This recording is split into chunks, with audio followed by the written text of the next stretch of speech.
नमस्कार SS unique education ने आपण मानक स्वागत। आज मैं वीडियो नहीं आसी आपण मानक पई कोणार्क मंदिर उपरे 10 धाड़ीर सुंदर एवं संक्षिप्त ओडिया रचनाटी।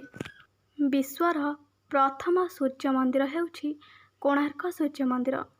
एही मंदिरर निर्माणकर्ता हेउछंती गंगवंशर महाराजा लांगुला नरसिंह देव। से कोणार्क मंदिरर निर्माण पई 1300 शताब्दी रे 1200 बढ़ई को निर्देश देइथिले।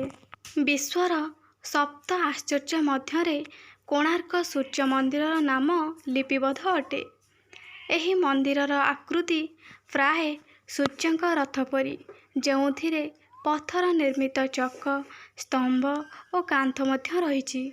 एही मंदिर रे थिबा मूर्ति गुड़िक ओडिया कारीगर मानक हस्तशिल्प और कारुकार्यर परिचय बहन करे। कोणार्क सूर्य मंदिर रे सूर्य देवतांकर पूजा और आराधना करा जाए। एही मंदिर कलिंग स्थापत्य कला शैली रे निर्मित होईछि। कोणार्क मंदिर अर्कक्षेत्र बा पद्मक्षेत्र नाम रे जनाशुना। एही मंदिर ब्लैक पागोडा नाम रे विश्वविख्यात। कोणार्क सूर्य मंदिर देखिबाकू प्रतिवर्ष हजार हजार पर्यटक एठाकू आसीथांती। एही मंदिरटी आम ओडिशार गर्व और गौरव। आशा करछि ए भिडियोटी आपण मानको भल लागिथिबो। तबे भिडियोटी को लाइक एवं शेयर कर देबे। चैनल ले नुआ थिले चैनल को सब्सक्राइब करिकि ऑल नोटिफिकेशन को ऑन कर देबे। धन्यवाद।